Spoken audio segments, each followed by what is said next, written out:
Assalamualaikum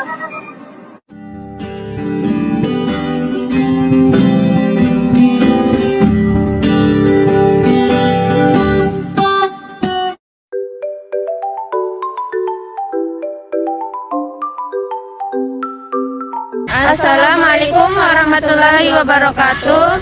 Kami dari kelompok 5 akan mempresentasikan hasil kerja kelompok kami, yaitu tentang pendidikan pada masa kerajaan Safawiyah. Perkenalkan, nama saya Habibatun Adawiyah.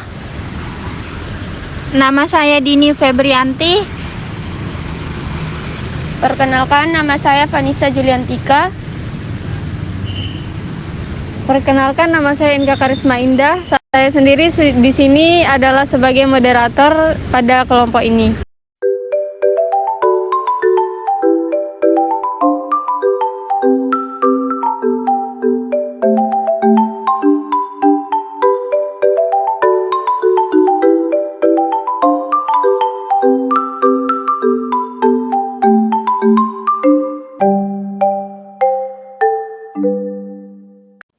Di sini saya akan presentasi tentang pendidikan pada masa Kerajaan Safawiyah. Yang pertama itu masa berdirinya Kerajaan Safawiyah. Kerajaan Safawi ini bermula dari gerakan tarekat yang berdiri di Ardabil, sebuah kota di Azerbaijan. Diberi nama Safawiyah karena pendirinya bernama Syekh Safiyuddin Ishaq, seorang guru agama yang lahir dari sebuah keluarga Kurdi di Iran Utara. Beliau merupakan anak murid seorang imam sufi yaitu Syekh Zahid Gilani dari Lahijan. Safi al-Din kemudian menukar ajaran sufi ini kepada ajaran Safawiyah sebagai tindak balas kepada pencerobohan tentara Mongol di wilayah Azerbaijan. Gerakan Safawi memiliki sebuah kebangkitan Islam populer yang menentang dominasi militer yang meresahkan dan bersifat eksploitatif. Tidak seperti gerakan lainnya, gerakan Safawiyah memperkasai penaklukan Iran dan mendirikan sebuah kerajaan baru yang berkuasa dari 1501 sampai dengan 1722. Urutan penguasa kerajaan Safawi. 1. Ismail 1. 1501 sampai 1524 Masehi. 2. Tahmas 1. 1524 sampai 1576 Masehi. 3. Ismail 2. 1576 sampai 1577 Masehi. Keempat, Muhammad Kadubanda 1577 sampai 1587 Masehi. 5. Abbas 1. 1587 sampai 1628 Masehi. 6. Sapi Mirza 1628 sampai 1642 Masehi. Yang ketujuh, Abbas 2 1642 sampai 1667 Masehi. 8. Sulaiman 1667 sampai 1694 Masehi. 9. Husain 1 1694 sampai 1722 Masehi. 10. Tahmas 2 1722 sampai 1732 Masehi. 11. Abbas 3 1732 sampai 1736 Masehi. Kerajaan Safawiyah di Persia. Kerajaan Safawi berasal dari sebuah gerakan tarekat yang berdiri di Ardabil, sebuah kota di Azerbaijan. PM Hot 1970-394, nama Safawiyah diambil dari nama pendirinya Safi al-Adin 1252 sampai 1350 Masehi.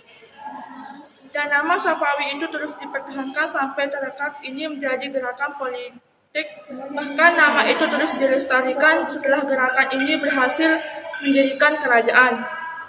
Adapun poin pentingnya yang ada pada berdirinya kerajaan Safawiyah ini ialah suatu ajaran agama yang dipegang secara fanatik, biasanya kerap kali menimbulkan keinginan di kalangan penganut ajaran itu untuk berkuasa.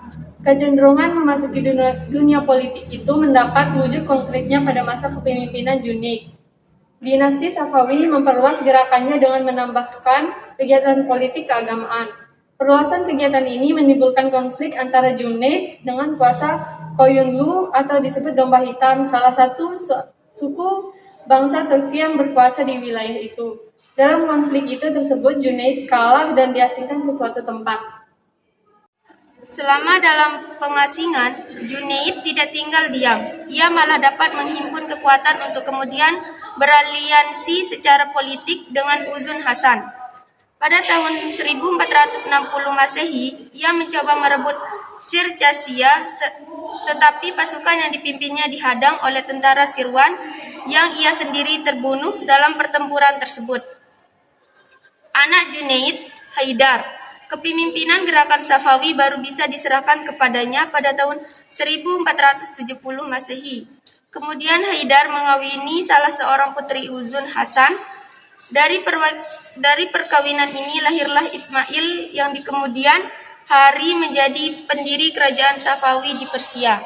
Hanya dalam waktu 10 tahun, Ismail berhasil memperluas wilayah kekuasaan yang meliputi seluruh wilayah Persia.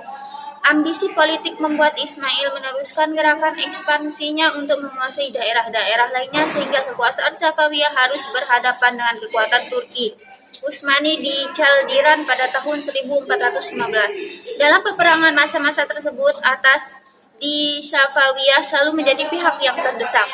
Munculnya Abbas I 1588 sampai 1628 sebagai raja kelima berhasil memulihkan kekuatan kerajaan Safawiyah. Demi tercapainya perdamaian ini, Abbas I berkenan melepaskan wilayah kekuasaan Azerbaijan, Georgia, dan sebagian wilayah lainnya. Di samping itu, Abbas berjanji tidak akan mencaci 3 khalifah Islam pertama, Abu Bakar, Umar, dan Utsman. Masa kekuasaan Abbas I merupakan puncak kejayaan kerajaan Safawiyah. Ia berhasil mengatasi gejolak politik dalam negeri yang mengganggu stabilitas negara dan sekaligus berhasil merebut beberapa wilayah kekuasaannya yang sebelumnya lepas terebut oleh kerajaan Utsmani. Safawiyah menguasai jalur perdagangan antara barat dan timur. Safawiyah juga mengalami kemajuan dalam bidang pertanian, terutama hasil pertanian dari daerah Sabit yang sangat subur. Ketika Abbas I meninggal, di Isfahan terdapat sejumlah 162 masjid, 48 perguruan, 1.802 penginapan, dan 270 tempat pemandian umum. Yang terakhir, dengan demikian kerajaan Safawi mengalami pasang surut, namun pada akhirnya banyak mengalami kemajuan baik dalam aspek keagamaan, politik, ekonomi, maupun ilmu pengetahuan. Sekian dari kelompok kami. Jika ada yang ditanyakan, silakan diskusi di kolom komentar. Terima kasih. Assalamualaikum